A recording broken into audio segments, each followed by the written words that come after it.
불교에서 말하는 아상은 나 위주로 보는 견해입니다. 좀 더 자세히 풀면 자신의 정보 위주로 고착된 의식이나 물리적 상태를 말합니다. 그런데 나라는 개념은 무엇이고 어떻게 생성된 것일까요?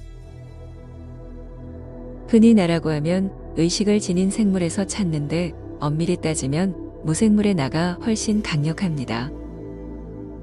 무생물은 아상이 거의 100% 상태로 굳어 있으니까요. 돌멩이를 하나 예로 들어보면 이 녀석은 자신의 정보로만 꽁꽁 뭉쳐져 있고 다른 정보가 들어올 틈이 없습니다.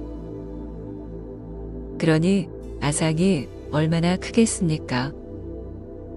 이런 점에서 보면 무생물의 세계는 아상의 농도가 매우 강하다는 사실을 알 수 있습니다. 무생물 중엔 그나마 물의 아상이 좀 나은 편입니다. 미약하나마 정보 교류의 여지가 있으니까요. 그래서 바닷물 속에 있는 물질들 사이에서 변화의 바람이 일게 되고 마침내 RNA와 DNA를 합성해 정보를 주고받을 수 있는 상태의 혼합물질이 만들어집니다. 무생물의 아상의 일부나마 문이 열려 외계와 정보 교류가 가능하게 된 상태, 이것이 최초의 생물입니다. 물론 생명체로서 부족한 점이 많지만 그래도 엉성하나마 그 구조를 갖췄고 여기서 좀 더 진화의 원핵 생물이 되면서 단세포 생물의 세계가 활짝 펼쳐집니다. 이때가 대략 지구가 만들어지고 5억 년쯤 지났을 무렵입니다. 무생물에 비하면 단세포 생물의 아상은 가히 도덕군자일 것입니다. 하지만 오늘날의 기점에서 보면 단세포 생물의 아상은 철옹성처럼 단단하기만 합니다.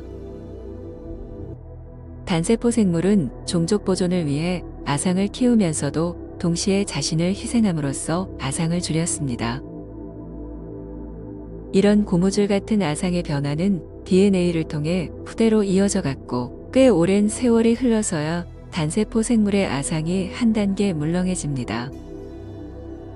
대략 20억 년 정도를 DNA 학습을 한 뒤에서야 아상의 일부를 꺾고 단합을 모색하게 되니까요.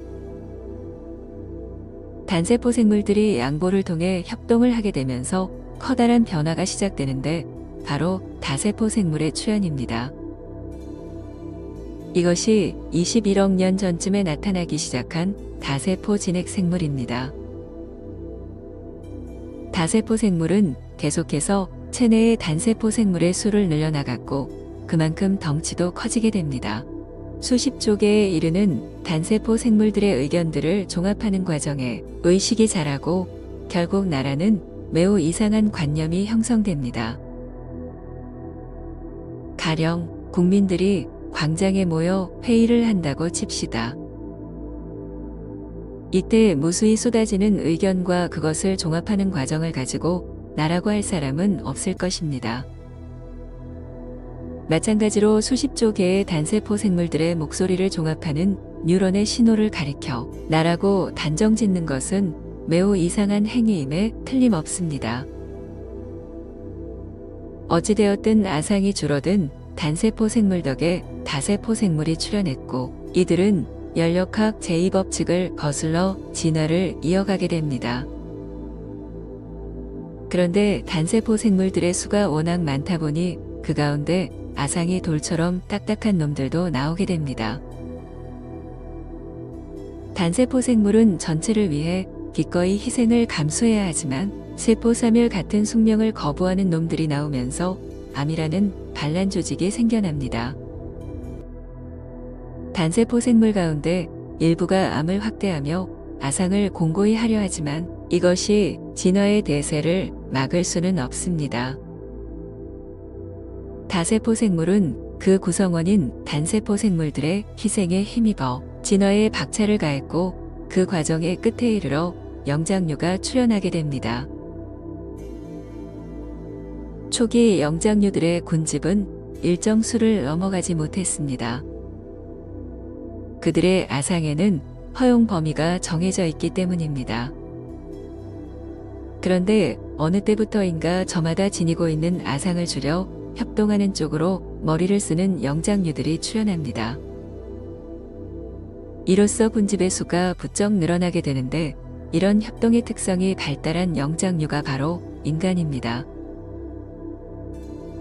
인간은 협동을 통해 양육강식의 생태계에서 점점 우위를 점하게 됩니다. 전체를 위해 자신의 아상을 낮추는 법을 학습했고 그러다가 호모사피엔스에 이르러서는 그 협동이 더욱 커지게 됩니다. 그리고 마침내 아상이 상대적으로 컸던 네안데르탈인을 몰아내고 먹이사슬의 최상위에 자리하게 됩니다. 천적이 사라지자 호모사피엔스의 아상은 한동안 정체됩니다. 그러다가 신이라는 개념이 등장하고 그 신에 복종함으로써 호모사피엔스의 아상은 또 한 차례 크게 꺾입니다. 이렇게 되자 시족을 넘어 부족 국가를 이루고 이때부터 인류 문명은 활활 타오르게 됩니다.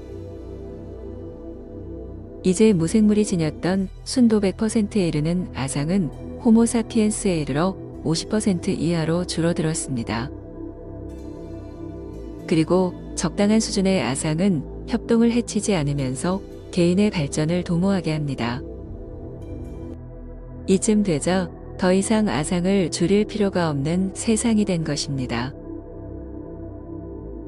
그러다가 대략 2500년 전쯤 아상의 완전한 타파를 부르짖는 한 사내가 출현합니다. 이 사내는 아상이란 연기에 의해 꾸며진 환영이며 따라서 나에 집착하지 말 것을 주장합니다. 나의 실체가 없음을 알면 시공간의 한계에서 벗어나 대자유를 증득할 수 있다는 꿈 같은 얘기입니다. 생물학적으로 보면 이 사내의 주장은 열역학 제2법칙을 거슬러 아상을 줄여오던 진화의 여정에 마침표를 찍자는 선언입니다. 이런 엄청난 주장을 펼쳤던 사내의 이름은 시다르타입니다. 시다르타의 가르침은 불교를 통해 퍼져나갔고 이제 아상의 문제는 개인의 몫으로 넘어왔습니다. 아상을 없애 생명의 진화 과정을 마무리할지 아니면 현재의 아상을 유지하며 단세포 생물을 이끄는 제국의 통치자로서 생을 보낼지는 스스로의 판단에 달렸습니다. 사실 아상은 비단 개인만의 문제는 아닙니다. 아상의 평균치가 곧 문명의 성숙도를 반영하는 까닭에 인류 전체의 과제이기도 합니다. 그렇다면 아상을 기준으로 볼 때 당신은 어느 정도 진화한 생물일까요?